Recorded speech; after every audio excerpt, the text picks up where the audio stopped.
আসসালামু আলাইকুম, সবাই কেমন আছেন? আলহামদুলিল্লাহ, আপনাদের দোয়া আমি অনেক ভালো আছি। আয়াত মমস ব্লগ দেখার জন্য সবাইকে স্বাগতম জানাচ্ছি। Hi everyone. আয়া সোনাকে দেখতে পাচ্ছেন, আয়া সোনার নিচে নেমে গেছে, আর সাথে সাবার মা আছে, আর আমার ভাই আছে, ভাইয়ের বউ আছে। তো সবাই মিলে একসাথে আসলে বাচ্চাদেরকে নিয়ে যাচ্ছি পোলিও খাওয়ার জন্য। সরকারি যেটা ভিটামিন দেয়, সেই ভিটামিন পোলিও খাওয়ার জন্য নিয়ে যাচ্ছি। তো সবাই একসাথে নেমেছি, যেহেতু বা সবার বাচ্চা আছে ঘরে, একজন একজন করে ছোট ছোট। তো সব বাচ্চা নিয়ে আসলে বাসা থেকে বের হলাম। যে আয়া সোনা অনেক দুষ্টামি করতেছে, কারণ আয়া সোনা নিজে নামলে এখন ইদারিং কেন জানি হাত ধরতে যায় না, ওই একা একা হাঁটতে চায়।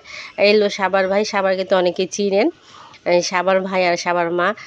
সেও খুব খুশি মাশাল্লাহ, কারণ সে যে রাস্তা নেমেছে না, তাই সে বেড়াতে যাচ্ছে, তাই সেই জন্য সেও অনেক খুশি।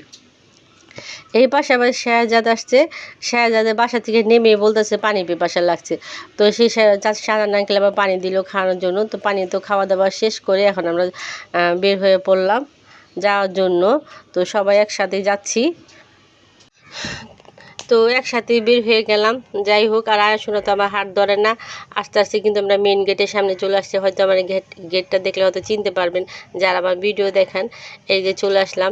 আর এইখানে আমি আসবো, আসলে রিক্সা নিব না। আমার রিক্সা নেওয়ার কারণটা হচ্ছে, আমাদের পাশে যে স্কুল আছে সরকারি কারার স্কুলে, সেই স্কুলের মধ্যে আসলে পোলিও টিকা খাওয়ানো হচ্ছে ভিটামিনটা। তো এই জন্য আর কি, আর এখানে আর সামনেও আমাদের একটা সরকারি স্বাস্থ্যকেন্দ্র আছে, সেখানেও খাওয়ানো হয়।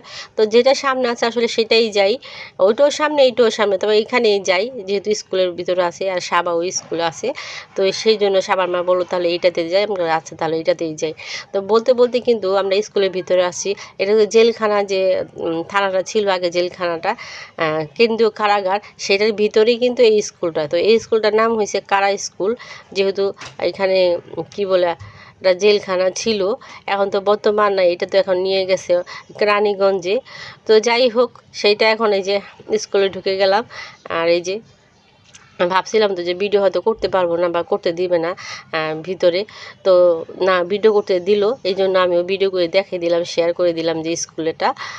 তো সবাইকে খাওয়ানো হচ্ছে, খেতে থাক। আর এই পাশে আমি আবার ভিডিওটা করে নিচ্ছি, কারণ হচ্ছে আপনাদেরকে দেখানো হচ্ছে, যে দেখাই দিলাম যে আসলে কোথায় যাচ্ছি, কীরকম কোথায় যে বাচ্চাদের খাওয়া দিলাম। আর রুমটা হচ্ছে অনেক সুন্দর একটা রুম, কারণটা হয়েছে যেন গোছ গাছ পরিপাটি সুন্দর, বিশেষ কিছু খেলনাও আছে। আমার মনে হয় এটা যে আমার ভাইয়ের বউ, আর ওইতে ভাতিজা, আর আয়াতকেও উঠাই দিল খেলার জন্য। আয়াত তো দুষ্টামি করতেছে অনেকেই। তো স্কুলটা সম্ভবত এই রুমটা রেখেছে, যারা নতুন নতুন স্কুলে ভর্তি হয়ে বাচ্চারা কান্নাকাটি করে, তখন হয়তো এই রুমে এনে ছেড়ে দেয়, তখন তারা খেলাধুলা করে, তখন কান্নার যে একটা ভাব থাকে সেটা কেটে যায়। তো সে খেলাধুলো কতক্ষণ করলো, আর খাওয়ানো হয়ে গেল। তো আমরা এখন দোতলা যাচ্ছি সাবার ক্লাসের ভিতরে। তো সাবা তো এখানে ক্লাস চলতেছে। তো সাবার মা বললো যে চলেন যাই। তো এখানে শেয়াজাতও আছে আর আয়াত, তারা তো দৌড়াতে দৌড়াতে যাচ্ছে, কারণ সাবারে তো আয়াতে ভালো করেই চিনে, আর একসাথে সারাক্ষণ খেলে, এই জন্য সাবার কথা বলাতে সে দৌড়ে দৌড়ে যাচ্ছে তার সাবার ক্লাসে। আর সাবার মা তো সামনে আছে। আমরা চলে আসলাম সাবার ক্লাসের সামনে। এই যে সে সাবা আপনাদেরকে হাই বললো, আর সাথে সাবার ফ্রেন্ডরা, ক্লাস ফ্রেন্ড সাবার। তো সবাই একসাথে আর কি আছে, হয়তো ম্যাডামটা নেই, হয়তো নিচে গেছে, বা হয়তো টিফিন টাইম নাকি জানি না। তো এই জন্য আমরাও ক্লাসের ভিতরে ঢুকে যাব। আজ সোনা বলতেছে মা একটু ভিতরে যাব। তো আজ সোনাকে ক্লাসের ভিতরে নিয়ে গেলাম। এই যে সাবার কিন্তু ক্লাসে, যে আয়াতের সাবার পিছিয়ে পিছিয়ে আয়াতে চলে যাচ্ছে, এই যে যাও। তো ভাবলাম যে যাও, ম্যাডাম যখন নাই তখন আমরা একটু যাই ভিতরে, আয়াতে একটু ঘুরাই নিয়ে আসি। আর এই যে আয়াত আর শেহাজাদ কিন্তু সে ক্লাসের ভিতরে ঢুকে গেল। আমার আয়া শোনা বলতেছে ক্লাসের ভিতরে ঢুকেছে, আবার ঢোকার পরও বলতেছে যে মা আমি ওখানে বসবো, মানে টুলে সে বসবে, সিটে বসবে। তার আমি বললাম আচ্ছা একটু বসেই যাও। আশ্চর্য, এই যে এখন তো মনে হবে না যে আমার মেয়েরও একটা স্টুডেন্ট, সামনে ব্যাগ আছে আর আয়াতে বসে আছে। যাক মাশাআল্লাহ, সামনের বছর হয়তো ভর্তি করে দিব জানুয়ারিতে। আছে আমরা কিন্তু স্কুল থেকেও বের হয়ে গেলাম, এটা কিন্তু জেলখানার ভিতরে। এইখানে তো মনে করেন আগে তো আসা আর যাইতো না, কারণ সবসময় তো কি বলে এটাকে গেট লাগিয়ে রাখা হতো বা নিরাপত্তা কর্মীরা যেতে দিত না। কিন্তু এখন এটা খুলে দেওয়া হয়েছে, কারণ এখানের ভিতরে কাজ চলতেছে, হয়তো বিল্ডিং টিল্ডিং বা কিছু একটা বানাবে। এই যে দেখেন রাস্তা তৈরি করতেছে নতুন করে। এই রাস্তাগুলো কিন্তু আগেই অনেক সুন্দর ছিল। এর ভিতর দেখুন যখন যাওয়া আসা করছিলাম, এই রাস্তা দিয়ে বকশীবাজার থেকে এখানে নাজিমুদ্দিন রোড যাওয়া যায় এই ভিতর দিয়ে। আর ঘুরে আসলে তো অনেকখানি ঘুরে আসতে হয়। তো আমরা এইখানে যে ঘুরতেছি, আগে কিছু বিল্ডিং আছে সেগুলো আছে, আর নতুন করে কাজ করতেছে। একটু ঘুরে গেলাম এই আর কি ভিতর দিয়ে। তো এখানে শেহজাদা আব্বা আবার বলতেছে কোন সাইডে ঘুরবা, তো আমি তো এখান থেকে ঘুরে টুরে তারপরে আমরা চলে যাই। এই বলতে বলতে কিন্তু আমরা অনেকখানি জায়গায় হাঁটতেছি, আর আপনাদেরকে পরিবেশ দেখাচ্ছি যে জেলখানাটা কীরকম এখন বর্তমানে অবস্থাটা। কারণ যারা তো হয়তো দূরে থাকেন তারা তো জানে না যে জেলখানার বর্তমান অবস্থা কীরকম। বর্তমান অবস্থায় যে এরকম ভাঙ্গা চূড়া মানে ঠিকঠাক করতেছে, বিল্ডিং তৈরি করতেছে এখন বর্তমানে আর কি। মানে এই জায়গাটাও এক সময় এত সুন্দর করে পরিপাটি করবে বলার মতো নেই, যে বিল্ডিংয়ের কিন্তু কাজ চলতেছে। এই কথা বলতে বলতে কিন্তু আমরা আসলে ওই রোড দিয়ে কিন্তু এই পার চলে আসছি, মানে নাজিমুদ্দিন রোড সাইডে, বকশীবাজার ওই সাইড দিয়ে এই সাইডে নাজিমুদ্দিন রোডের সামনে এসে পড়ছি। এখন হয়তো একটু সামনের দিকে যাব, কারা যে মেন গেটটা ছিল সেই মেন গেটের সামনে যাব।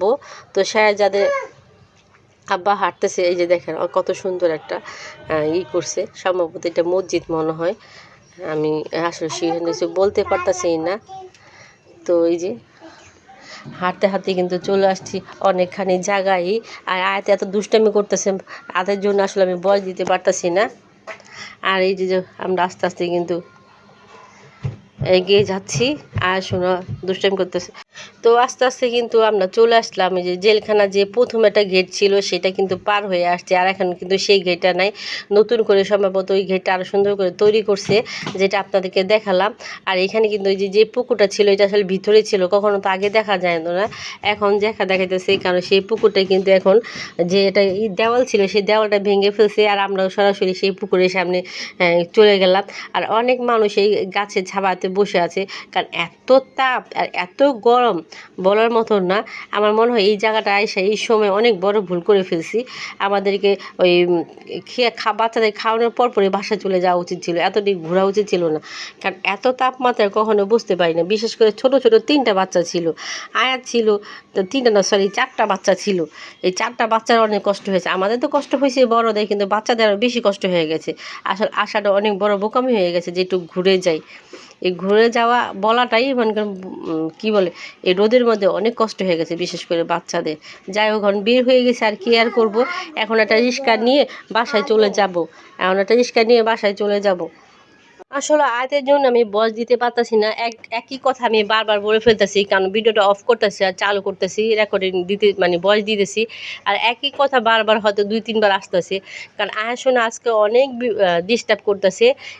এই সমস্যাটা অবশ্যই আপনি বোঝার চেষ্টা করবেন। আজকের এই ভিডিওটা কেমন হলো অবশ্যই কমেন্ট করে জানাবেন। সবাইকে অনেক অনেক ধন্যবাদ। আসসালামু আলাইকুম, আল্লাহ হাফিজ।